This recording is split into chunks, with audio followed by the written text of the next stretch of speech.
Shalom, peuple de Dieu, croyants et adorateurs de William Marron Branham.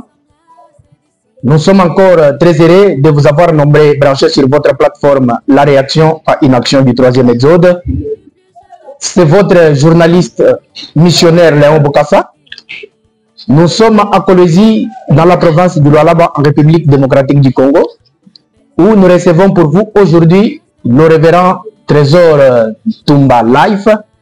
Bonjour révérend. Bonjour révérend Léon. J'espère que vous allez bien. Oui, très bien portant par la grâce du Seigneur William Branham. Nous sommes là pour pouvoir parler sur un sujet très capital qui fait couler d'encre. Si Branham est mort, pourquoi vous l'adorez? Avant de pouvoir décortiquer notre sujet, nous voulons que nous puissions connaître d'abord qui est révérend Trésor. Est-il pasteur d'une église? Comment, en quelques mots, qui est révérend Trésor? Merci beaucoup l'équipe d'ERAT. Merci de m'avoir invité sur votre plateau afin de se partager sur la parole. En bref, Frère Trésor qui est devant vous, il est serviteur du Seigneur William Branham qui croit dans la parole faite chair du temps de la fin et qui évolue aux côtés du révérend Joseph Ndi racheté à Kolwezi. Le révérend Trésor Ntumba, c'est un ministre. Si vous pouvez le constater, nous sommes même dans l'enceinte de l'église du pasteur Joseph Ndi racheté à Kolwezi. Pour ceux qui sont à Kolwezi ou ceux qui veulent communier avec le pasteur Joseph, c'est quand vous êtes à Kolwezi, au niveau de Montéji, vous demandez là où se trouve le bâtiment appelé Monument. Juste derrière ce bâtiment-là, c'est là où se trouve l'église. Révérend Trésor, nous sommes là. Vous dites que vous êtes ministre, vous prêchez Branham Dieu, mais nous comprenons, nous savons tous que Branham est mort. Comment vous pouvez adorer un mort? Merci beaucoup, frère Léon, serviteur de Dieu, bien que vous êtes dans la casquette du journaliste. Comme vous m'avez posé la question, je vais dire que je suis serviteur de William Branham, un Branham, et qui ne doit pas répondre par lui-même, je ne suis pas un docteur, je ne suis pas enseignant, je suis un simple, le moindre des prédicateurs, mais qui va faire parler William Branham sur ce sujet. Branham est mort, pourquoi nous l'adorons? C'est un sujet, une question qui suscite beaucoup de questions dans les têtes des gens, ceux qui croient Branham, qui adorent Branham, et ceux même qui ne croient pas à William Branham. D'autres ont même peur d'adorer William Branham parce qu'il est mort. D'autres se posent des questions, mais l'homme que vous adorez est mort. Ce qui est vrai, il est mort. Ce qui est une réalité. Un fait qui est arrivé bien sûr. Par cela, je vais commencer à lire dans la Bible noire. Moi, je vais lire dans la brochure. Je prends Matthieu 3, chapitre 3. Je commence au verset 14 jusqu'au verset 15. Je lis. Mais Jean s'y est opposé en disant, c'est moi qui ai besoin d'être baptisé par toi, et tu viens à moi. Jésus lui répondit, laisse faire maintenant, car il est convenable que nous accomplissions ainsi tout ce qui est juste. Par ceci, c'est par là où je commence à répondre à votre question. Pourquoi vous adorez Branham, lui qui est mort? Jésus est venu auprès des gens et Jean lui a dit, laisse-moi, parce que je ne suis pas digne de te baptiser. Jésus lui a dit, laisse, parce qu'il est convenable d'accomplir toute la justice. Premièrement, pour commencer, je dois d'abord me poser la question moi-même, ensemble avec tous ceux qui nous suivent en direct. Qu'est-ce que la mort selon William Branham? C'est par là où je commence à lire dans COD volume 1. Je suis à la page 364. Je vais lire le paragraphe 42. Qu'est-ce que le Seigneur Branham nous dit? Donc, je ne crois pas que je m'affilierai à une assemblée qui ne croit pas au plein évangile du Seigneur Jésus. C'est-à-dire où on ne croit pas qu'il est le même hier, aujourd'hui et pour toujours. Alors que je suis au milieu d'une assemblée et que je les vois agir là et faire exactement ce qu'il a dit qu'il ferait, je crois qu'il me semblerait tout à fait justifié de dire aux gens de sortir d'une telle chose. Branham nous demande de croire toutes les Écritures. Branham nous demande d'accepter toutes les Écritures. Donc, nous ne pouvons pas, le plein évangile, nous ne pouvons pas échapper. Nous ne pouvons pas sauter d'autres Écritures. Il n'y a pas des Écritures à mettre à côté. Toutes les Écritures, comme la Bible l'a dit, est inspirée et utile pour être enseignée. Par là, qu'est-ce que la mort? Je vais prendre dans la démonologie, domaine physique. Nous voulons d'abord connaître qu'est-ce que la mort selon William Branham. Ce que les gens appellent mort. Qu'est-ce par rapport à la parole du Seigneur? Je suis dans démonologie, domaine physique. Je vais lire le paragraphe 20 jusqu'au paragraphe 24. Jésus a dit, celui qui écoute mes paroles et qui croit en celui qui m'a envoyé a la vie éternelle. Il a dit, je suis la résurrection, la vie. Celui qui croit en moi vivra, quand même il serait mort. Et quiconque vit et croit en moi ne mourra jamais. Nous portons les corps les uns et des autres sur les terrains sans certaineté de notre tombe. Mais il ne mourra jamais. Maintenant, si vous regardez bien, quand il a parlé de Lazare, il a dit, Lazare dort. Les disciples, des hommes comme nous, ils ont dit, oh, s'il dort, il va bien. Il voulait dire qu'il se repose. C'est ce qu'ils ont pensé. Pour les gens, Lazare est mort. Mais pour les croyants, Lazare se repose. Mais il est venu et leur a parlé en utilisant leur langage. Comme nous allons utiliser le langage commun utilisé par les mortels aujourd'hui. La mort. Il a dit, il est mort. C'est ce que vous croyez. Mais il a dit, je vais les réveiller. Les réveiller, voyez, mort veut dire séparé. Maintenant, si l'un de vous, si quelqu'un de votre famille mourait ou quelque chose, s'ils sont convertis, ils ne sont pas morts. Au point de vie humain, ils sont morts. Au point de vie humain, ils sont morts. Nous allons souligner ces mots. Ils ne sont pas morts. Au point de vie humain, ils sont morts. Mais ils sont seulement séparés de nous. Qu'est-ce que la mort? C'est une séparation. Ils ne peuvent pas mourir. Ces gens qui croient, des vrais croyants ne peuvent jamais mourir. Là où on nous a dit bien qu'ils peuvent mourir. Oh, frère Branham, qu'est-ce que vous voulez nous dire? Il est impossible qu'ils meurent. Jésus a dit, celui qui écoute mes paroles et qui croit en celui qui m'a envoyé a la vie éternelle. Elle ne vient point en jugement, mais il est passé de la vie à la mort. Donc, il ne peut pas mourir. Tout ce qui est immortel, éternel, ne peut pas périr. C'est une vie impérissable. Il la possède parce que Dieu, c'est inconditionnel. Parce que Dieu la lui a donné. Et pas d'une façon méritoire, c'est inconditionnel. Dieu l'a donné. Nous voyons le mot immortel. Nous voyons le mot éternel. Et Branham nous dit, ne peut pas périr. Donc l'immortalité ne périt jamais. L'immortalité ne périt jamais. Mais qu'est-ce que vous adorez?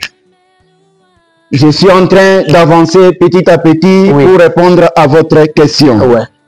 Par là, je vais prendre encore le 4e psaume. Je vais lire les paragraphes 213. Pourquoi nous adorons Branham alors qu'il est mort? Comme les gens, les langages des gens qu'ils utilisent aujourd'hui. Je suis dans le 4e psaume au paragraphe 213. Souvenez-vous, les saints ne meurent pas. Ils dorment. Ils ne meurent pas. Celui qui écoute mes paroles et qui croit en celui qui m'a envoyé à la vie éternelle. C'est exact. Il ne vient pas en jugement. Il est passé de la mort à la vie. Je suis la résurrection et la vie, a dit Jésus. Celui qui croit en moi vivra, quand même il serait mort. Oh frère Branham veut se contredire. Nous poursuivons avec la lecture. A dit Jésus, et quiconque vit et croit en moi ne mourra jamais. Lazare mort, entre parenthèses, il dort. Qu'est-ce que la mort devant William Branham? La mort, c'est une séparation. Qu'est-ce que la mort devant William Branham? La mort, c'est une voiture. Nous allons le voir. Nous poursuivons petit à petit pour répondre à votre question. Comme il est dit dans 1 Thessaloniciens, si vous le lisez, parce que je n'ai pas le temps, nous poursuivons avec le temps. 1 Thessaloniciens, chapitre 4, verset 13, Paul utilise le même langage. Il dit ceux qui dorment, au lieu de dire ceux qui sont morts en Christ. Donc, la mort, pour les incroyants, c'est une séparation éternelle avec Dieu. Pour les croyants, ces croyants ne meurent pas, mais ils dorment selon la parole du Seigneur. En cela, je vais encore prendre le 5e psaume, au paragraphe 229. Je vais lire jusqu'au paragraphe 329, jusqu'au paragraphe 331. Qu'est-ce que le Seigneur Branham nous dit? Nous sommes en train de répondre à la question, qu'est-ce que la mort? Avant d'entamer, pourquoi adorez-vous Branham alors qu'il est mort? Et ce paragraphe 323. Remarquez, ces hommes, Dieu les a maintenus en vie depuis leur premier ministère pour un service futur. Ils avaient tellement bien fait leur travail. Voyez, pensez un peu. Cet esprit, tellement bien fait leur travail, cet esprit d'Élie exerce son ministère 5 fois. Celui de Moïse, 2 fois. Qu'est-ce? Maintenu en vie pour servir plus loin, plus tard. Aucun des deux n'était mort. Aucun des deux, entre Élie et Moïse. Aucun des deux n'était mort. Ça, c'est ce que Branham dit. Là, n'allez pas croire ça. Si on vous dit que Moïse et Élie étaient morts, Branham dit, n'allez pas croire ça. Ils ont été vivants, tous les deux, en train de parler à Jésus sur la montagne de la transfiguration. Mais souvenez-vous, il faut qu'ils meurent. Ces gens qui ne peuvent pas mourir. Mais Branham dit, il faut une obligation qu'ils meurent.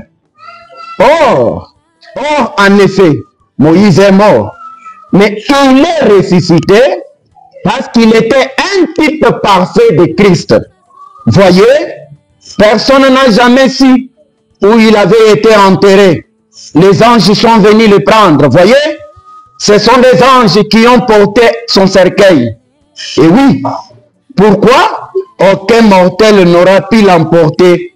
Là où il allait, il a joué un rôle.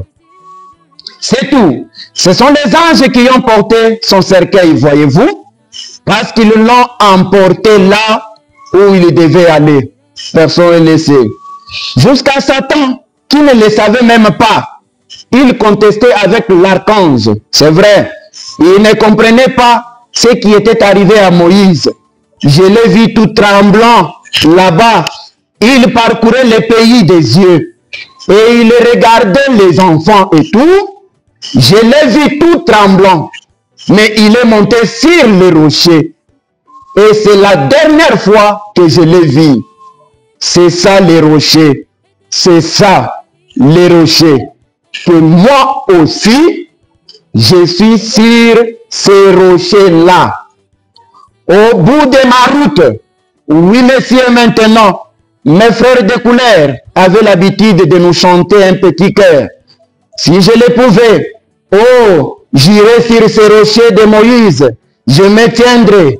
Oh, messieurs, oh, moi aussi, je vais me tenir sur ces rochers-là et par la foi, j'y suis.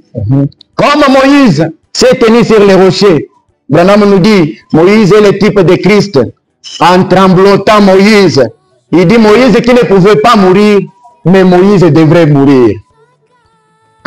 Moïse qui ne devrait pas mourir, mais il devait passer par la mort. Il devait passer par la mort parce que c'est un langage courant. Donc vous voulez... que Branham a utilisé comme le monde l'utilise. Oui. Donc Moïse, pour être immortel, il devait passer par la mort. Moïse et Élie qui étaient immortels. Oui. Branham dit, bien qu'ils étaient immortels, mais ils devaient passer par la mort. Est-ce qu'Élie aussi était mort? Oui, bien sûr. Branham nous l'a dit dans les sceaux. Il dit, Élie traversait le Jourdain. Et il a crié char. Élisée, quand il a vu les chars descendre du ciel, il a dit, Père, Père, char d'Israël et son cavalerie. Branham nous dit, le jardin, c'est un type de la mort. Élie est passé par le Jourdain avant d'être enlevé. Qu'est-ce qui fait que vous adoriez alors Branham? Est-ce qu'un mort, on l'adore? Une très bonne question. Avant d'en arriver là-bas. Parce que jusque-là, vous êtes en train d'admettre qu'il est mort. Avec toutes ces écritures-là, tout ce que vous dites, vous admettez que Branham est mort. Jusqu'à là, j'étais en train d'expliquer que c'était la mort selon William Branham. Ouais. Mais Dieu, qui est immortel, Dieu, Elohim qui s'est créé lui-même, Dieu, l'incréé, avant d'arriver à la mort, on voit ce Dieu-là, premièrement, naître. Lui qui ne pouvait pas naître comme les hommes. Mais nous voyons ce Dieu-là naître. Tout le monde aujourd'hui accepte que Branham est né par une femme. Tout le monde croit que Branham est né par une femme. Alors pour les autres, les incroyants, les chrétiens, c'est difficile de voir un Dieu, l'incréé, né par une femme.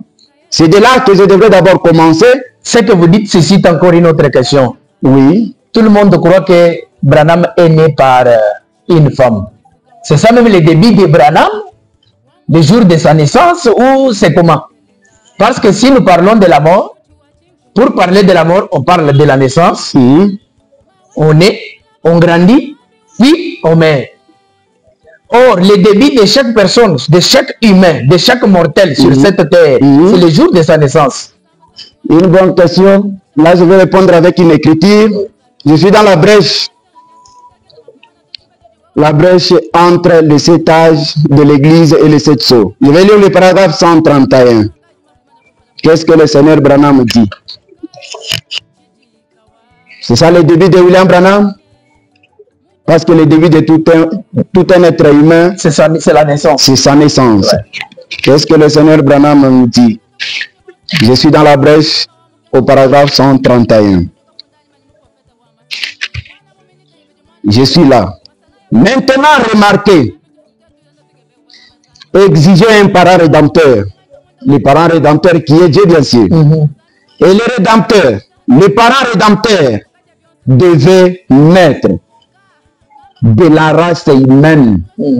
Est-ce la naissance de Branham et son commencement? Je dirais non. Et je dirais oui. Pour ce qui est de la chair, pour ce qui est de la race humaine, c'est ça le début de William Branham, physiquement, lorsqu'il est né par Maman Ella, un certain 6 avril 1906. Mais ce qui est 1909, pardon. Mais ce qui est du commencement de William Branham, Dieu n'a pas de commencement, Dieu n'a pas de fin de vie. Je continue avec la lecture. Nous voilà donc dans une impasse, mais je vais vous faire entendre le son de la trompette. La naissance virginale a fourni le produit. Amen. La naissance virginale a fourni notre parent rédempteur. Nul autre que le Dieu Tout-Puissant, devenu Emmanuel, l'un d'entre nous, Emmanuel. Le parent rédempteur était trouvé. Vous voyez de quelle façon Dieu fixe l'exigence. Et il n'y a rien que nous puissions faire. Mais voilà la grâce qui intervient, qui éclipse la loi et qui fournit les produits. Frère Branham dit Amen. L'homme qui ne devrait pas venir par une femme, mais il vient par une femme. Si on peut encore le lire dans Hébreux chapitre 6, troisième partie, au paragraphe 628 jusqu'au paragraphe 634. Laissez-moi le lire parce que c'est très important. L'homme qui ne devrait pas, qui est éternel, comment peut-il naître? Ce qui est d'accord avec les croyants de Branham, même les incroyants. Au paragraphe 628 jusqu'au paragraphe 634. Qu'est-ce que Branham dit? Il dit, ce grand-père puisseur nous a précédés. Il a ouvert la voie. Il est devenu d'esprit qu'il était, des grandes sources de l'arc-en-ciel de Dieu, qui n'avait ni commencement ni fin. Il était depuis toujours Dieu. Ses rayons de lumière est sorti. C'était un rayon d'amour. C'est le rayon principal, le rouge.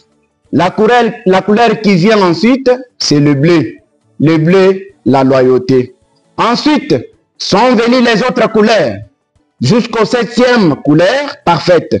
Jusqu'aux 7 couleurs parfaites, qui sont les 7 esprits des dieux, qui sont sortis de cette grande source et de ces grands diamants.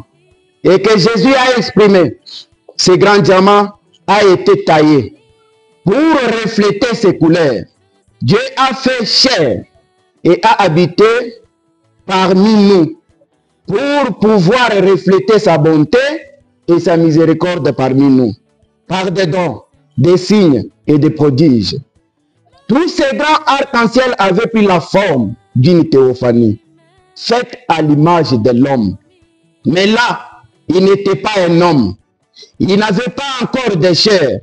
Il était une théophanie. Moïse a dit, j'aimerais te voir. Dieu l'a caché dans les rochers. Et quand il est passé, il lui a tourné le dos. Moïse a dit, ça ressemblait au dos d'un homme. Ensuite, qu'est-il arrivé? Un jour, là-bas, pendant qu'Abraham était assis dans sa tente, nous allons voir ce soir, pendant qu'Abraham était assis dans sa tente, Dieu est venu vers lui dans un corps de chair. Oh, vous dites, frère Branham, c'était... Nous allons voir ici qu'il est allé au-devant d'Abraham avant ça. Qu'il était alors de l'ordre de Melchisedec dans un corps de chair. Et c'était Dieu. Bien sûr que oui, c'était Dieu. Vous dites, dans ce cas, frère Branham, pourquoi lui a-t-il fallu revenir un être? C'est grand Melchisedec. Pourquoi lui a-t-il fallu qu'il revienne un être comme tout autre homme? Là, nous sommes parfaitement d'accord que Dieu peut être né par une femme. Quand nous avançons encore, nous voyons que le même Dieu qui est né par une femme, il pouvait se marier, il pouvait faire toutes les choses, il pouvait conduire la voiture, Dieu peut parler l'anglais, Dieu peut faire ça, tout ce que l'homme peut faire. Mais quand on en arrive à l'événement du 18 décembre, les gens disent, oh là, frère Branham ne peut pas accomplir cela. Comme nous l'avons lu au début, qu'il est convenable que nous accomplissions toute la justice.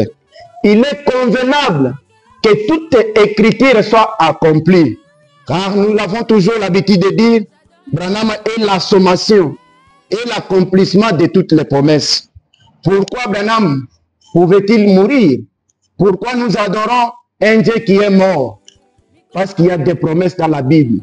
Des promesses que William Branham lui-même a prédit qu'il devait accomplir mot par mot. Et ensuite, il devait ressusciter. Parce que Branham ne devrait pas rester dans la tombe. Est-ce que vous pouvez nous démontrer 2 ou 3 promesses que Branham devait accomplir, devait mourir pour accomplir cela? Merci beaucoup pour la question. Je prends avertissement puis jugement. Je vais lire le paragraphe 206. Il y en a beaucoup. Je vais commencer d'abord par avertissement avant de toucher les promesses qui prédisaient la mort de William Branham. Comment savez-vous que vous l'avez? Je l'ai. Amen. Il me l'a donné par sa grâce. Je le sens, je le sais. Et je le vois œuvrer dans ma vie. Cela m'a changé. Et forcément, à ce livre, laissez-moi prendre directement paragraphe 207 pour aller au but. Il n'y a donc plus de jugement. Il n'y a plus de mort. Oh, je vais devoir quitter l'église et quitter les gens un jour. Mais si Jésus tarde et si cela arrive, eh bien, oh là là, je ne serai pas mort. Qu'est-ce qui va arriver? Un jour, je vais quitter l'église. Il va quitter l'église comment? Un jour, je vais quitter ces gens. Il va les quitter comment? Mais Branham dit, si cela arrive, je ne serai pas mort. Je ne peux pas mourir. J'ai la vie éternelle. Comment peut-on mourir quand on a la vie éternelle? Vous voyez, on est constamment dans la présence de Dieu. Quand on est dans la présence de Dieu, on ne peut pas mourir. Et on sera avec lui à jamais. Amen. Cela fait frémir mon cœur. Oh là là, cela me donne l'envie de me remettre à prêcher. Vous voyez, c'est juste. Oh, il est merveilleux. Je prends encore. Quand on a la vie éternelle, on ne peut pas mourir. On ne peut pas mourir. Quand on est immortel, on ne meurt jamais. On ne meurt jamais. Mais comment vous admettez, vous acceptez que Branham est mort? Je vais y arriver et je vais répondre. Je suis en train de parler à ces gens qui ne veulent pas adorer William Branham, qui disent que Branham est mort. Je suis en train de parler à ces gens-là, directement à ces gens-là. Je lis dans COD, je suis dans COD, à la page 264, je vais lire le paragraphe 420. Je vais descendre même au paragraphe 422. COD volume 1. COD volume 1. Mais regardez bien, c'était dans les 3 jours. Si vous prenez le lexique, car il savait que David, sous l'onction du Saint-Esprit, avait dit, je ne permettrai pas que mon sein voie la corruption. Il savait que ça s'appliquait à lui. Il savait que ça s'adressait à lui. Il était le Saint de Dieu. Jésus n'a jamais été le Saint de Dieu. Et il savait que la corruption s'installe en 72 heures. À un certain moment, avant l'expiration de ces 3 jours, il allait en ressortir. Parce que les Écritures ne peuvent pas être anéanties. Et chaque promesse, écoutez bien, et chaque promesse là-dedans s'applique à moi. Branham dit, chaque promesse là-dedans s'applique à moi et s'applique à vous. Elle est à nous. Il a dit, détruisez ce corps et en 3 jours, je les relèverai. Et en effet, il avait dit, je n'abandonnerai pas mon âme dans le séjour des morts. Et je ne permettrai pas que mon sein voie la corruption. Ça, ce n'est pas Jésus. Je n'abandonnerai pas mon âme dans le séjour des morts. Mais l'âme de Jésus, jusqu'aujourd'hui, elle est dans le séjour des morts en train d'en dire. Une très forte déclaration. L'âme de Jésus est en enfer, mais le corps de Jésus est où?